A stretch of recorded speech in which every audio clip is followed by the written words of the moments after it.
running team, back here with Friday.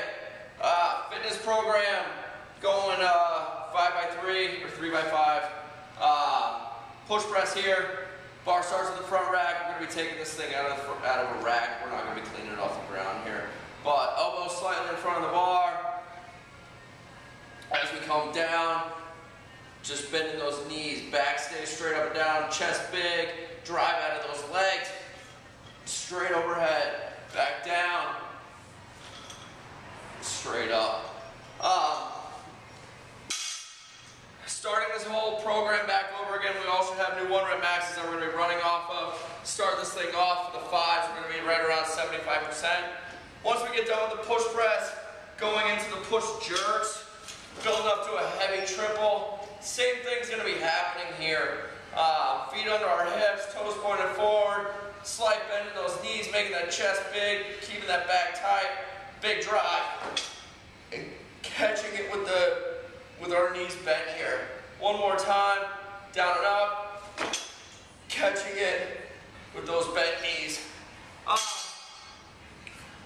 Over at, or in the sport program today, full clean and jerks, bar starts on the ground, up, all the way through a squat, reset, dip drive, get that front foot out, and recover.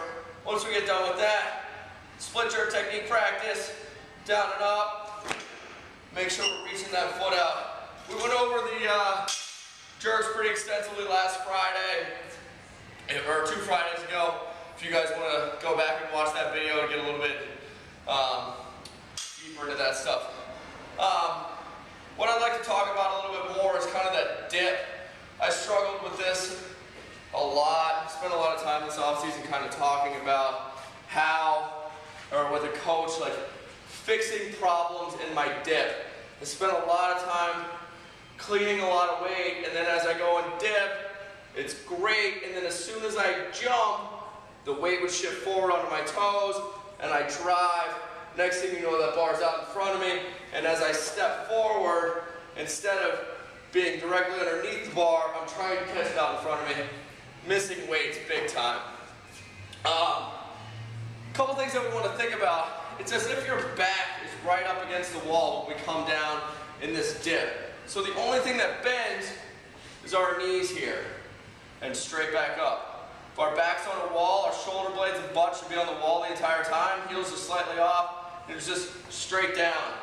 Now as we drive, one of the little tricks that I kind of keep in my brain when I'm making that dip is that I'm not actually raising my elbows higher, but I like to think about, just like in a front squat, when we lead with those elbows, we're not actually lifting weight with our elbows, but what we're doing is we're fighting those elbows to be high, because when our elbows go high, our chest gets bigger, our back's tighter, and we just stay in much better position to jerk weight or to come out of a front squat.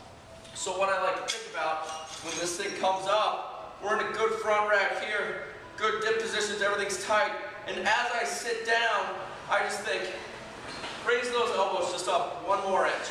So we sit back, now I have the elbows in an even better position, dip drive.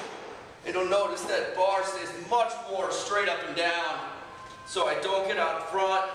It's here, good front rack, dip, elbows go up slightly, drive, reach that front foot forward. All these little mental cues, you can kind of play with them on your own, see what works for you. Just stuff that has worked for me in the past that you can think about. Keep those elbows big, keeps that chest up, keeps your back tight, weight stays in your heels. Get done with all this today. We're going 10 minutes, 7 ground overhead, 135.95, and 14 hand release push-ups.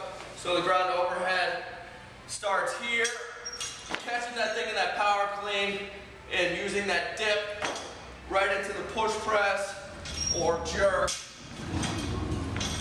push press, jerk. If you want to split these, that's awesome. We'd like you to actually choose a weight though, where you're not going to have to split jerk these.